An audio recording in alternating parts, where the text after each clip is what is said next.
चौधरी साहब बैठ के हुक्का पियो ना। ले दस, हम मुंडा घर से ना गया, मुझे कहती हो बैठ के हुक्का पियो। और लाहौर गया, प्रदेश नहीं गया। वो लाहौर है बूढ़े, कोई टोपी नहीं है। वहां किसी की मुर्गी चोरी करेगा तो अगले थाने में मारेंगे ना। वो मुर्गियां चोरी करने गया है। तो पता है क्या करने गया है? 2-4 दिन में आ जाएगा। नहीं आएगा तो लाहौर स्टेशन से चित्राल शुरू करूंगा, ऑटो पे आके कहूंगा ले भाई बूटिया पूरा खाओ। 100 तक गिनते हुए 6 दफा भूलते हैं। चौधरी साहब 5 मियाँ के हिसाब से गिन लेंगे। चली जा चूसनी वाली 5 मियाँ के हिसाब से गिन लेंगे ना। तुम दोनों का कि मुझे 100 तक गिनती नहीं आती ना।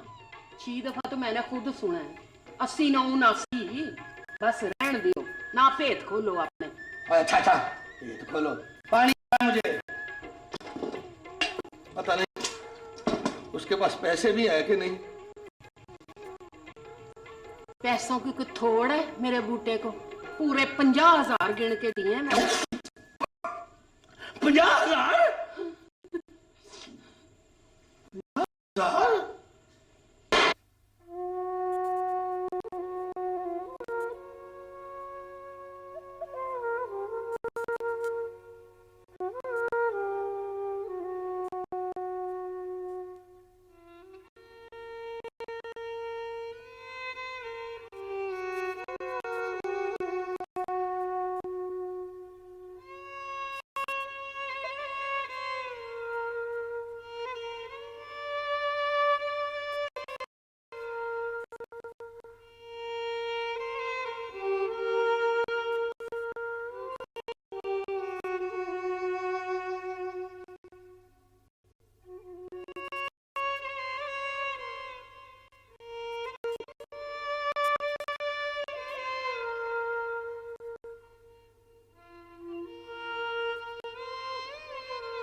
अब तो कुछ पड़े गए मां।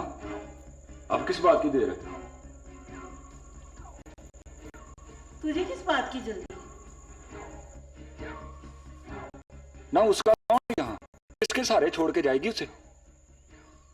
मैंने बात की है चौधरी साहब से, कहते हैं सोचता हूं।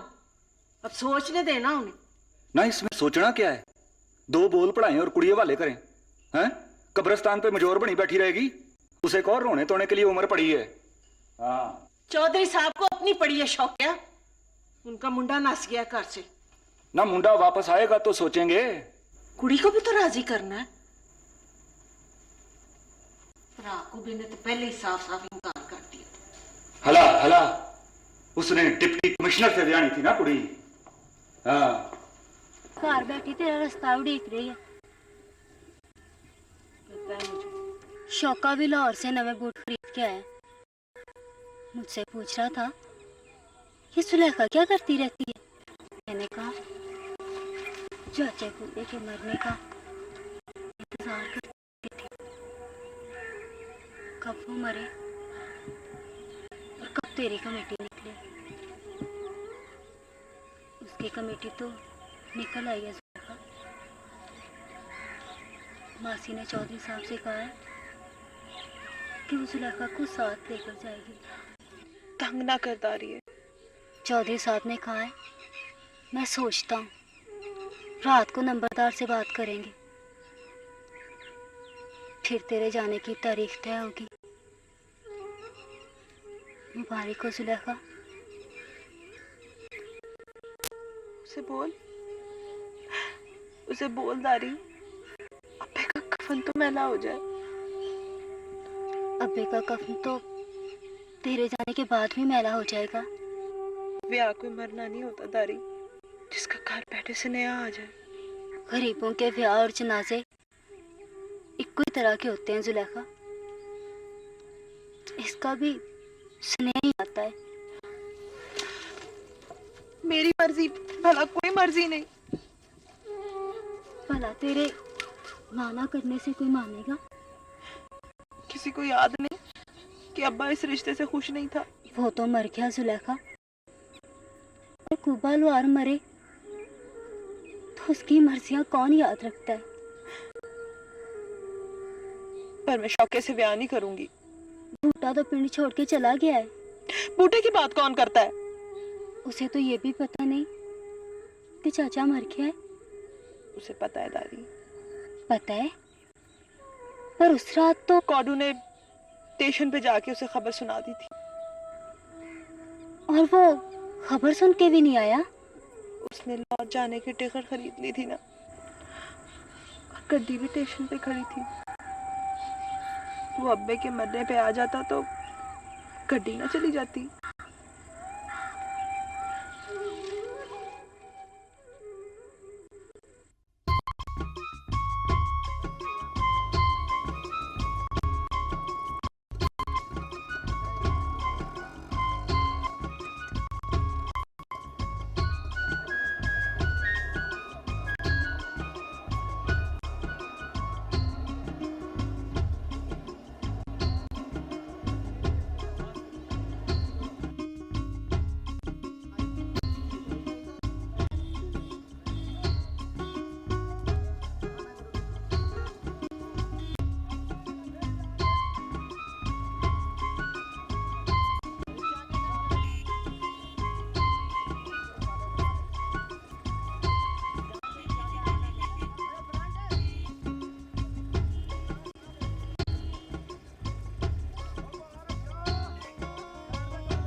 पक्का पता है जनाब, यही जगह है। हाँ जी, पक्का पता लग गया है। मैं फिर 1 घंटे के पास चक्कर लगा लूंगा। हो सकता है आपके होटल में जाना हो। मेहरबानी जनाब।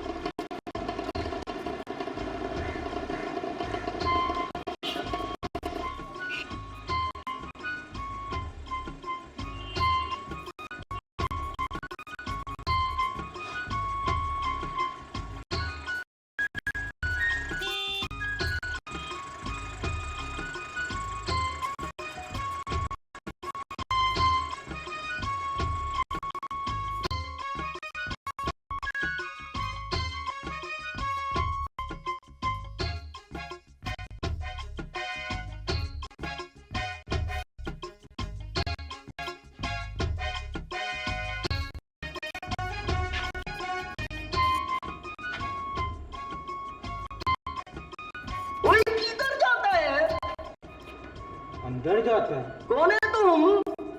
बूटा, बूटा फ्रॉम टोबा टेक सिंह। इधर क्या लेने आए हो?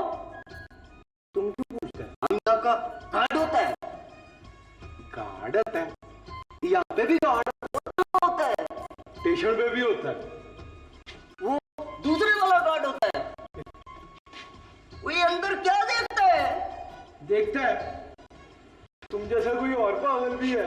वो हमको पागल बोलता है।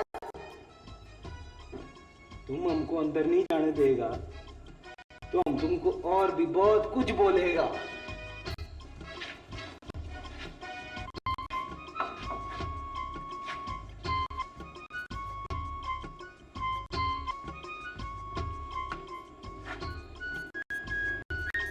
मॉडल लो। ये हमको पागल बोलता है साहब। खुदा भी तुमको बोलता है। मैंने पूछा मॉडल हो? मैं बूटा हूँ, टोबा टेक सिंह। मैं बीबी से मिलने आया हूँ, ये मुझे नहीं जाने देता।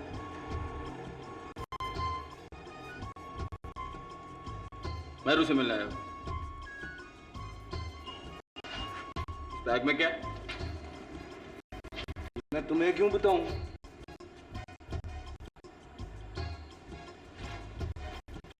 अंदर आओ।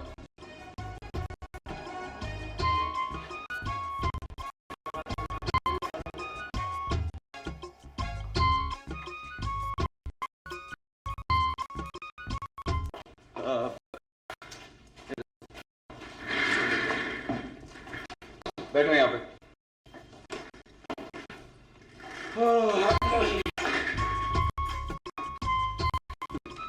तुमने कहा तुम्हारा नाम बूटा है? हाँ बूटा फ्रॉम टोबा टेक सिंह। हाँ और तुम मैरू से मिलने आए? हाँ और तुम्हारा नाम बूटा है? हाँ। तो मैरू से क्यों मिलना चाहते हो? मेरी मर्जी।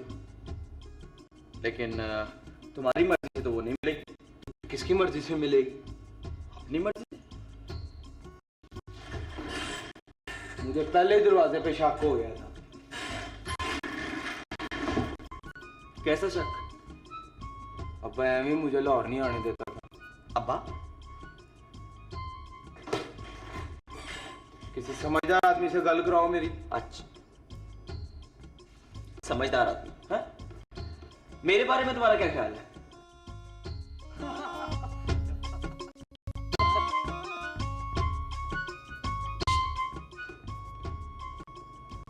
ये सब लोग तुम्हारी तरफ क्यों देख रहे हैं? हाँ? ये सब लोग तुम्हारी तरफ देख रहे हैं। लेकिन मेरी तरफ क्यों देख रहे हैं? इसलिए कि शहर में समझदार आदमी जरा कम दिखाई देते। इस बात का अंदाजा तो मुझे पहले ही हो गया था। लेकिन हमारे गांव में ऐसा नहीं होता। कैसा नहीं होता? वहां बेवकूफ आदमी का छेती पता नहीं चलता। क्यों? वहां लोग टाई नहीं पहनते।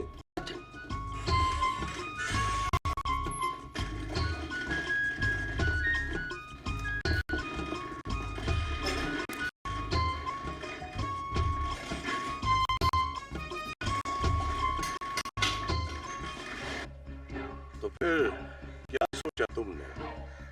बुढ़िया के भतीजी? फैसला तो आपने कहा। गोली की सट उम्र नहीं दिखती। गोली के मुंह से कहीं दूर तक जा निकलती है डांगर। मैं बात लंबी नहीं करना चाहता। मरने के और भी बहुत से तरीके हैं कुंवर साहब। मैं तो कहता हूँ दोनों को जाप से निकालें। उनके पीछे तो रोने वाला भी कोई नहीं। रोने वाले तो बहुत हैं डांगर।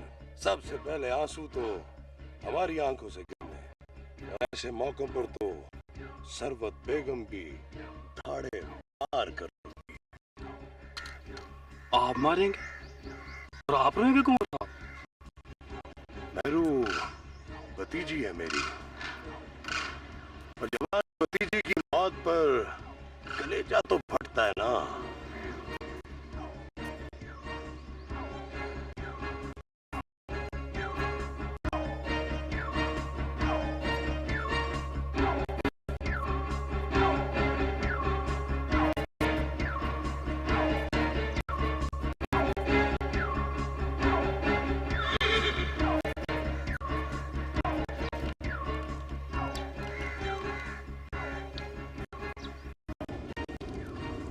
हेलो, हेलो मेहरू, मैं शाहवार बोल रहा हूँ। कहाँ हो? एयरपोर्ट जा रही हूँ। मैं तुमसे कुछ जरूरी बात करना चाहता हूँ। हाँ कहो। फोन पर नहीं कर सकता। मैं कराची जा रही हूँ, कल शाम को आ जाऊंगी। कल शाम? कल शाम को मुलाकात होगी। Okay bye.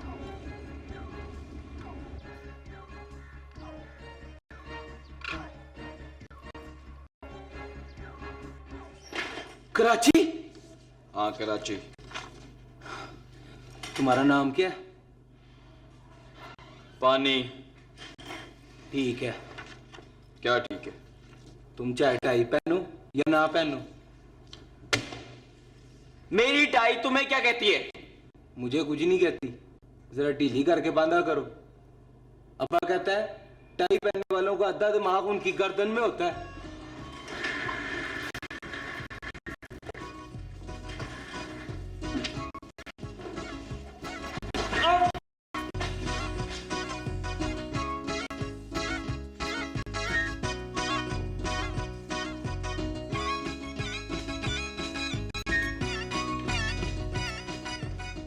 मैं उसे मरने नहीं दूंगा मामा।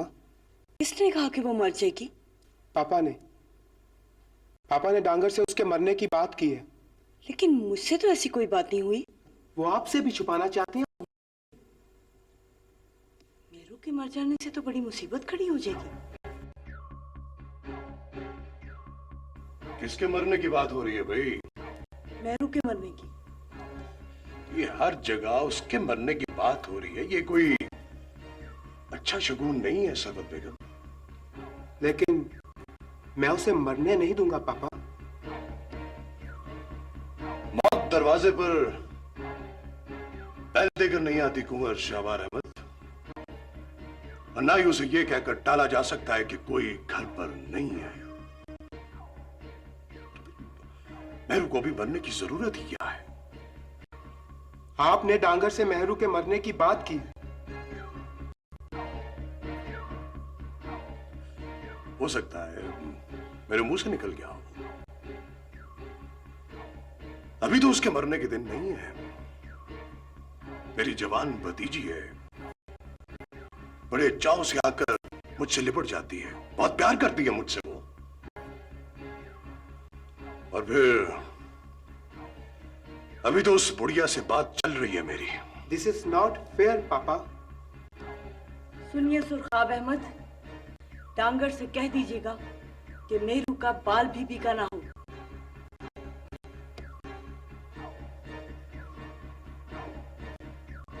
नहीं होगा भाई। हम तो कुंवर शहवार अहमद की शादी का सोच रहे हैं। मेहरू दुल्हन बनकर आएगी यहां, फिर उस घर में बनने के लिए और लोग भी तो हैं।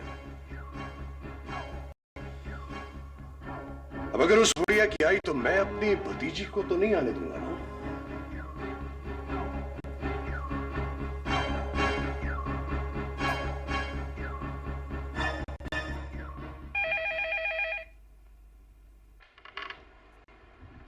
हेलो, मेरू बोल रही हूँ दादो, मैं खैरियत से पहुँच गई हूँ। कल शाम से पहले लौट आना मेरे बेटे।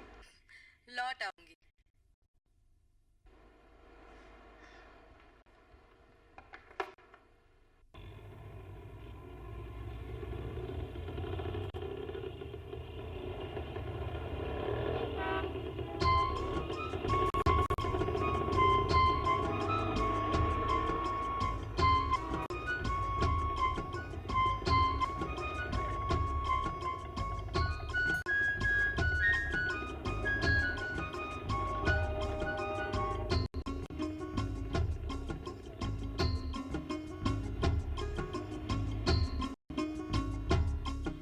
यहाँ को खड़े हो?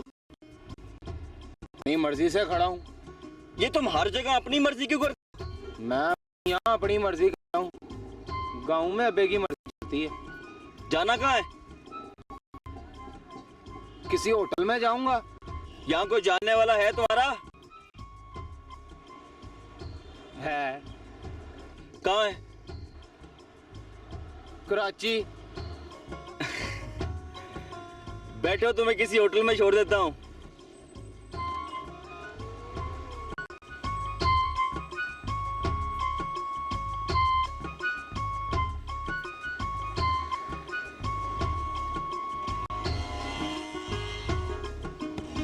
तुम्हारी गाड़ी को देखकर लगता है तुम तो बड़े गरीब आदमी हो।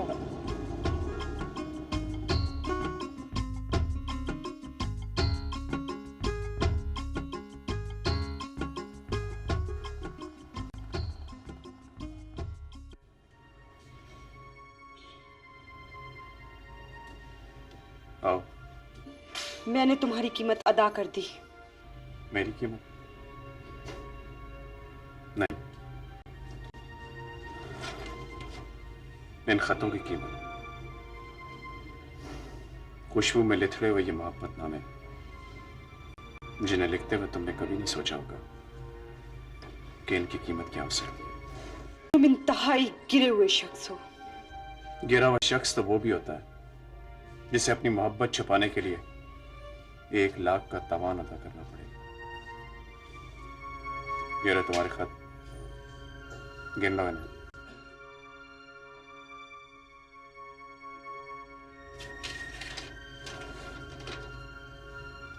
मैं दोबारा तुम्हारी सूरत भी देखना नहीं चाहूंगी।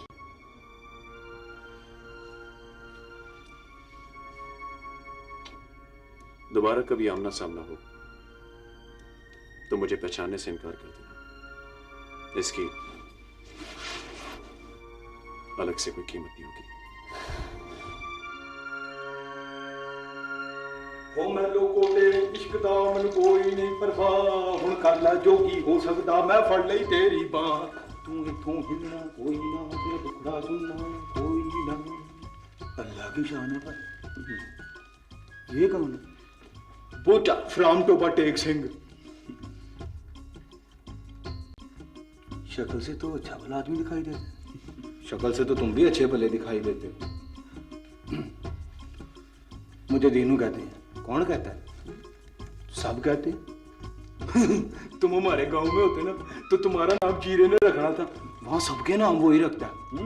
कुमन का नाम उसने ब्रैलर, मुंशी का नाम उसने बींडा और नंबरदार को सब टैना कहते हैं। सोरा खातून का है? बस आ गई। चलो तुम टाई नहीं पहनते? टाई? चलो ऊपर। ओ मैं लोगों तेरे इश्क दा मैनू कोई नहीं परवाह, कर मैं हो सकदा मैं फड़ लई तेरी।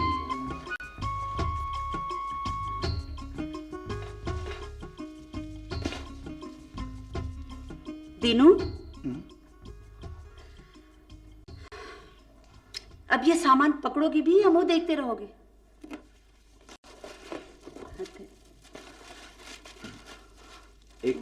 एक बात तो बताएं बेगम साहबा, अगर मैं टाई पहनूं तो कैसा लगूं? बिल्कुल अहमक लगोगे। वो तो मैं बगैर टाई पहने भी लगता हूँ। ये खबर अभी घर के अंदर तक है। इसका मतलब है ये बूटा कोई अच्छा आदमी नहीं है। बूटा कौन?